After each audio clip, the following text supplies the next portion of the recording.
अभी तक हम लोगों ने देखा था इम्परल सुल्तान को देखकर तो ब्लैक टाइगर गिल्ड के लीडर के तो होश उड़ चुके थे। वो तो डर के मारे टोकन को जल्दी से उठाते हुए कह रहा था, मुझे मुझे माफ कर दीजिए, मेरा बेटा तो नासमझ है, बस इस बार जाने दीजिए। अब आगे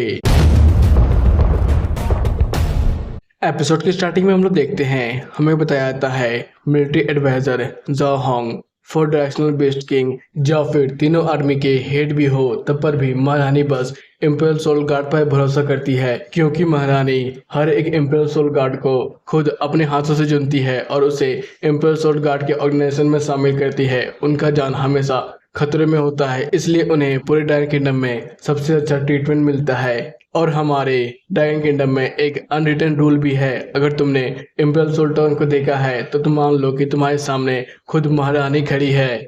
इधर तो ली अपने पापा को बस एक टोकन को उठाता हुआ देखकर तो गुस्से में कहता है, पापा आपको ये हो क्या गया है, आपने आपने मुझ पर हाथ कैसे उठा दिया, आप क्या भूल चुके हैं, मैं आपका बेटा हूँ। इस बंदे ने सबसे पहले मुझ पर हाथ उठाया है, तो आप अपने बॉडीगार्ड को ही आदेश दीजिए, इसका हाथ पैर तोड़वा दीजिए, आखिरकार आप ये सब क्या करने लगे हैं। जय सुनकर उसके पापा उस पर चिल्लाते हुए कह रहे थे, तू तो अपना मुंह बंदी रख, मुझे पता ही नहीं था कि मेरा बेटा इतना बेकार नल्ला और बेदिमागी भी है। फिर तो जाओ इम्प्रेस सुल्तान को लेते हुए कह रहा था, कर लीडर ली आखिर यहाँ पर चल क्या रहा है, आपका बेटा मेरे हाथ पैर को तोड़ने की बात कर रहा है और आप भी यहाँ पर इसलिए आए थे मुझे मारने के लिए। आखिरकार आप क्या मुझे एक अच्छा सा एक्सप्रेशन देने वाले हैं या फिर नहीं।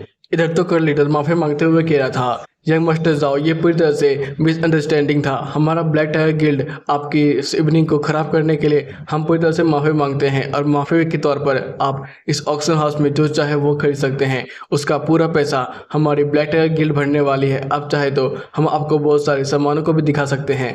ये सुनकर तो हमारा जाओ कह रहा था, नहीं नहीं नहीं, मुझे पैसों में जरा सा भी इंटरेस्ट नहीं है। अब आप बताइए कर लीडर ली, आपको तो पता चल ही गया होगा ये गलती आपका था, तो उसका माफी तो कौन डिसाइड करेगा, वो मैं ही होगा ना। ये सुनकर तो को लीडर मुस्कुराते हुए कह रहे थे, हाँ यंग मास्टर जाओ आप ही होंगे, प्लीज बताइए आखिरकार आप माफी के तौर पर क्या चाहते हैं। ज्यादा तो कुछ नहीं, लेकिन इसने मेरी दो दो बहनों को पूरे ऑक्शन हाउस में काफी ज्यादा इंसल्ट किया है और इसने मुझे मारने की भी कोशिश की, इतना तो काफी होना चाहिए, मैं इसका बस एक हाथ ही मांगता हूँ आपसे। कि सुनकर तो कट लीडर कहते हैं, मैं मास्टर जाओ, लेकिन कट लीडर को नॉन को करता हुआ देखकर तो जाओ कहता है, लगता है आप अपने ब्लैक टाइगर गिल्ड से भी ज्यादा अपने बेटे से प्यार करते हैं, इसलिए तो आप उसे पनिशमेंट ना देना चाहते हैं। लेकिन कोई बात नहीं, कल सुबह होते ही आपका पूरा ब्लैक टाइगर गिल्ड ही पूरी तरह से तबाह हो जाएगा। जय सुनकर तो कर लीडर जल्दी से सामने आते हुए कहता है, जब मास्टर जाओ आप ऐसा मत कीजिए, मैं कर रहा हूँ ना। फिर वो कहते हैं, बताइए बताइए आप प्लीज बताइए आखिरकार मैं अपने बेटे का किस किस हाथ को तोड़ दूँ। ये सुनकर तो जाओ कहता है, ओह तब आखिरकार आप सही रास्ते पे आ ही गए हैं, इसने मुझे अपने दाहिने हाथ से मारने की कोशिश की थी, इसलिए मैं नहीं चाहता हूँ इसके दाहिने हाथ को भविष्य में देखना, इसे तोड़ दीजिए। इधर तो डर के मारे पूरी तरह से कांप चुका था और कह रहा था, जाओ तुम ऐसा नहीं कर सकते हो, मैं तुम्हें पहले ही वार्निंग दे रहा हूँ, अगर तुमने कुछ ऐसा वैसा करने की कोशिश की ना तो तुम बाद में बहुत ज़्यादा पछताने वाले हो। इससे ज़्यादा वो कुछ बोल पाता उससे पहले ही उसके पापा उसके राइट हेड पे अटैक करते हुए उसे तोड़ डालते हैं, जिसकी वजह से लीतो घिसटते हुए काफ़ी ज़्यादा ही दूर जगह गिरता है और कहता है, मेरा मेरा बाएं हाथ दर्द दे रहा है। फिर कर लीडर जाओ के पास आते हुए कहते हैं, यंग मास्टर जाओ आप क्या अब सेटिस्फाई हैं। फिर जाओ उसे घूरते हुए कह रहा था, हाँ मैं तो सेटिस्फाई हूँ, अब तुम लोग यहाँ से निकल सकते हो। ये सुनकर कलेक्टर कहते हैं, धन्यवाद यंग मास्टर, मेरे बेटे की जान को छोड़ने के लिए, मेरा बेटा काफ़ी ज़्यादा एरोगेंट है, घर जाते ही मैं उसे काफ़ी अच्छी तरीके से लेक्चर दूंगा। फिर वो अपने बॉडीगार्ड से कहते हैं, आखिर तुम लोग सब खड़े खड़े यहाँ पर क्या तमाशा देख रहे हो, जल्दी करो, इस गधे को यहाँ से पकड़ो और सीधे घर में जाकर पटक दो। फिर जाओ अपनी बहन के पास जाते हुए कहता है, चलिए सिस्टर क्वेंगलिंग यहाँ से निकलते हैं। यह सुनकर उसकी बहन भी कहती है, हाँ चलो चलो। सेंसिटिव होता है ऑक्शन हाउस की तरफ, जहाँ पर पॉपुलर मास्टर सबसे कह रही थी, आपको सदियों से चला हुआ रूल के बारे में तो पता ही है ना, अगर आपने इम्पेरियल सुल्तान को देखा है तो आपको ऐसा दिखाना है कि आपने यहाँ पर जो कुछ भी हुआ वो देखा ही नहीं है। ये सुनकर सब यंग मास्टर कहने लगते हैं, हाँ पॉपुलर मास्टर बिल्कुल सही कह रही है, हम लोगों ने तो यहाँ पर कुछ भी नहीं देखा, हाँ हमने भी कुछ नहीं देखा। इधर क्वेंगलिंग ऑक्शन हाउस से बाहर जाते हुए जाओ से कह रही थी, जाओ आखिरकार तुम इस तरफ से कब से बदल गए, आखिरकार तुम्हें अटैक करने की क्या ही जरूरत थी, यंग मास्टर ली के ऊपर कुछ भी हो जाता तो, अगर तुम्हारे पास ये इम्पेरियल सोल्ट करना होता ना तो वहाँ पर कुछ भी हो सकता था, तुम मर भी सकते थे। जाओ ये बहुत ज़्यादा केयरलेसली नहीं था। फिर तो जाओ चुटकी लेते हुए कह रहा था, अरे बहन मुझे पता ही नहीं था तुम मेरी इतनी तो परवाह करती हो। वैसे मैं तो प्रिटेंड ही कर रहा था बेवकूफ होने का। किशन को तो क्वेंगलिन कहती है, क्या प्रिटेंड हो रहे थे बेवकूफ होने का, इसका इसका मतलब क्या है? अरे मेरी प्यारी बहन, मैं तो बस उसे अपनी जाल में फंसाना चाहता था, इसलिए मैं बस उसे ओपनिंग दे रहा था। तुम अभी भी नहीं समझी? सेंसिप रहता है ऊपर के कैबिन की तरफ, जहां पर एक लड़की कहती है, असिस्टेंट तुमने क्या सब कुछ रिकॉर्ड कर लिया है जॉ के परफॉर्मेंस को? ये सुनकर तो असिस्टेंट कहती है, जी माय लॉर्ड मैंने हर एक चीज रिकॉर्ड कर लिया है। तो फिर ठीक है, सब कुछ सेंड कर दो मेरी माँ को। ये सुनकर उसकी असिस्टेंट कहती है, जी मैम। इधर पब्लिक मास्टर किसी को कॉल करते हुए कह रही थी, चुई चुई तुमने क्या हमारे ये मास्टर को देखा? मैंने अपनी आंखों से देखा, वो तो हमारी सोच से भी ज्यादा हैंडसम और इंटेलिजेंस है। उसने क्या उस बंदी को धूल मचाया, मजा ही आ गया देखकर तो। इधर ली डर से कह रहा था और कह रहा था, पापा पापा आपने एक बाहरी बंदे की मदद की, जाओ की, और आपने अपने हाथों से अपने अपने बेटे का एक दाहिना हाथ तोड़ दिया। आप ऐसा कैसे कर सकते हैं बस एक इम्प्रेस सोल टोकन के लिए? इधर तो उसके पापा कह रहे थे, अबे कदे तुझे क्या अभी भी समझ में नहीं आ रहा है? आखिरकार तूने तूने क्या गलती की है? ठीक है मेरे पास इतना वक्त है ही नहीं कि मैं तुम्हें हर एक बात को चीज को एक एक करके समझाऊं। बस एक बात को याद रखना, अगर तुझे जाओ दोबारा जिंदगी में कभी भी मिल गया तो उसके सामने झुक जाना या फिर उससे अच्छे तरीके से बिहेव करना। अगर तू वहां से नहीं निकल पाया तो क्योंकि उसका सपोर्ट हमारे डार्क किंगडम की खुद महारानी कर रही है। अगर वो तुम्हें ये भी कहेगा ना कि तुझे टट्टी खानी पड़ेगी तो चुपचाप मुंह बंद करके उसे खा लेना।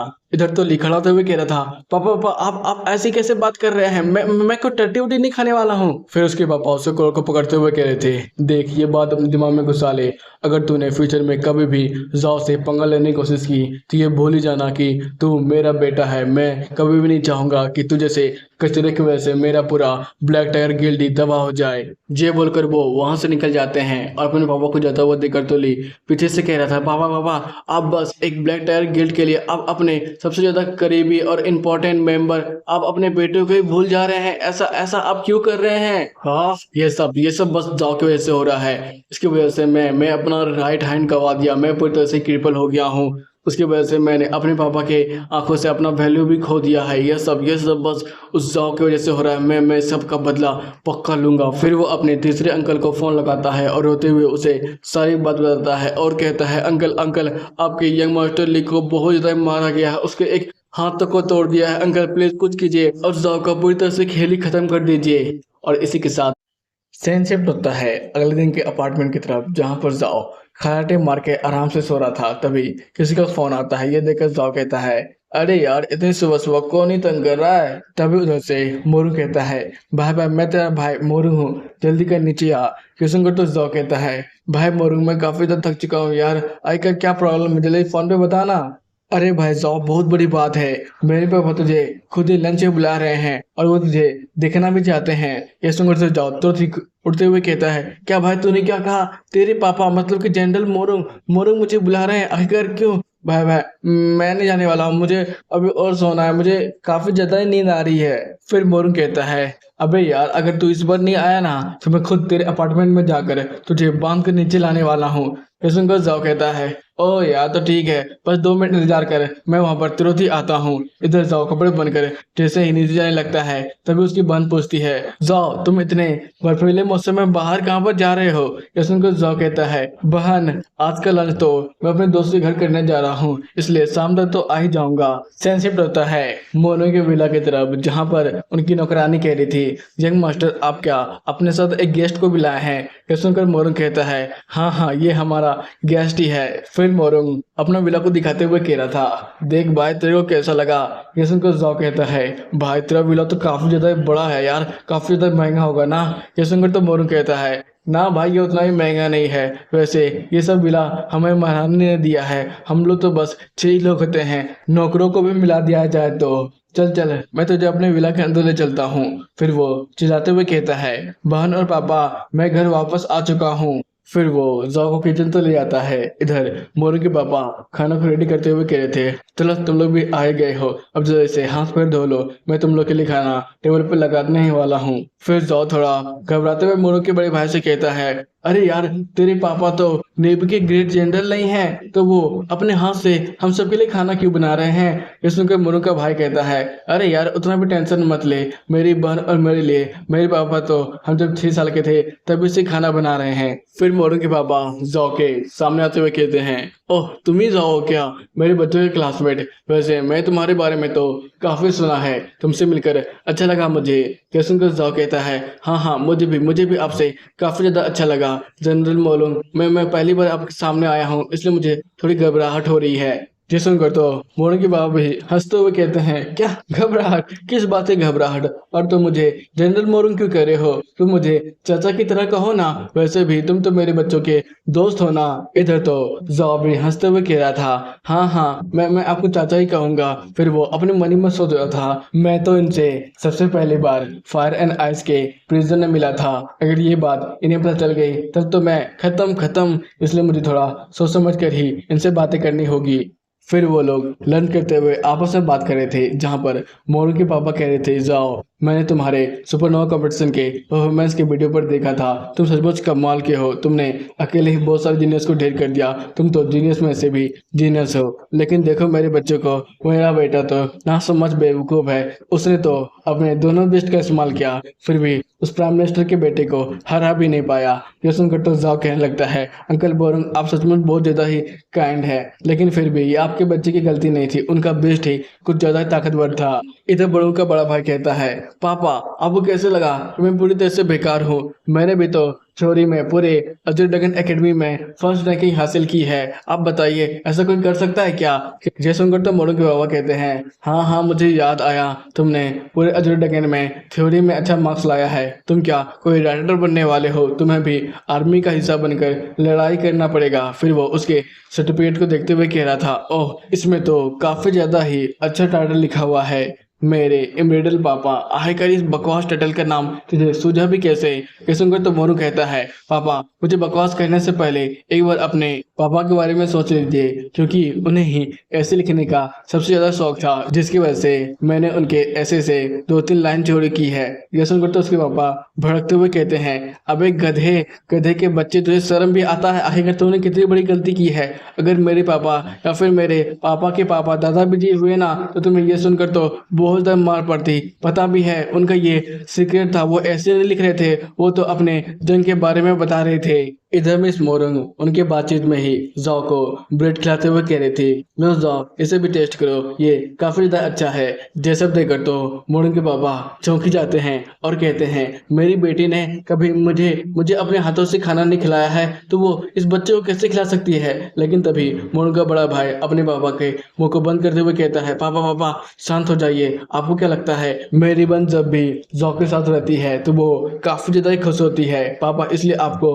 उसे अपना दामाद मान लेना चाहिए। मैं तो उसे अपना जीजा मान ही लिया है, आप क्या अपनी बेटी को खुश देखना नहीं चाहते हैं? इधर मोरू के पापा अपने मन ही मन सोच रहे थे, जब से इनकी माँ मरी है तब से ही मिस मोरू काफी ज्यादा शांत रहने लगी है, जिसकी वजह से मैंने बहुत सारे डॉक्टर को दिखाया और डॉक्टरों ने भी साफ साफ कह दिया इसे साइकोलॉजिकल डिसऑर्डर प्रॉब्लम है, जिसकी वजह से ये शांत रहती है। ये सुनते ही मुझे काफी ज्यादा बुरा लगा, क्योंकि ये उसी दिन से बहुत सारे अनजान लोगों से मिलना भी बंद कर दी थी और साथ साथ मुझसे भी बहुत कम बातें करती थी, बस कुछ शब्द, जिसकी वजह से मैं भी तंग आ गया था। लेकिन जब से स्कूल गई है ये, उसके बाद से ही थोड़ा बातचीत बड़ा है, मुझे लगा नहीं था कि किसी से प्यार कर बैठेगी, लेकिन मेरी बेटी तो इस बच्चे से एक ही बार मिलने पर 20 वर्ड से ज्यादा बोल चुकी होगी, लेकिन मैं तो इसे पूरे 20 बार मिल चुका हूँ, फिर भी ये मुझसे कभी भी इतना ज्यादा बात नहीं करती है। इधर हम लोग मिस मोरू को देखते हैं, जो कि पाइनएप्पल उठाते हुए कह रही थी, जाओ इसे भी टेस्ट करके देखो ना,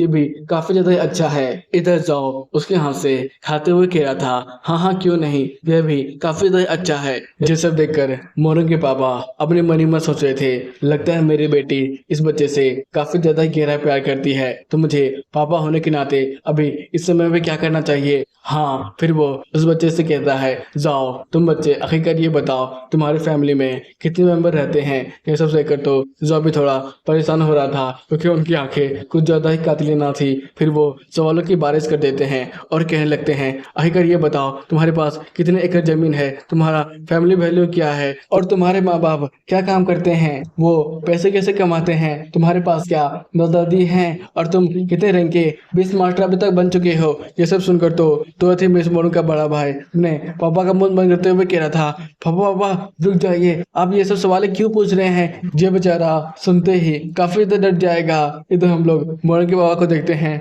जो कि कह रहा था, आखिरकार मैं इस बच्चे से सवाल नहीं पूछूंगा, कैसे कैसे मैं अपनी बेटी को ऐसे एक अनजान बच्चे को दे दूंगा। मेरी बेटी मेरे लिए काफी ज्यादा मैटर करती है और तू चुपचाप अपने हाथ को हटा। ये सुनकर तो मोरू कह रहा था, पापा पापा मेरे हाथ को मत काटिए। तो ये एपिसोड यहीं पे खत्म होता है, लेकिन इसके नेक्स्ट एपिसोड के साथ हम लोग जल्दी मिलने वाले हैं, इसलिए कमेंट करना मत भूलना। तो फिर मिलेंगे, बाय बाय टाटा सायोनारा। और हाँ, आपका एक कैजुअल इंडियन पेरेंट्स की तरह क्या भाव था, आपको भी क्या कोई लड़की पसंद है, अगर पसंद है तो आपका भी इसी तरह का सवाल पूछा जाएगा। तो ठीक है, फिर मिलेंगे, बाय बाय टाटा सायोनारा।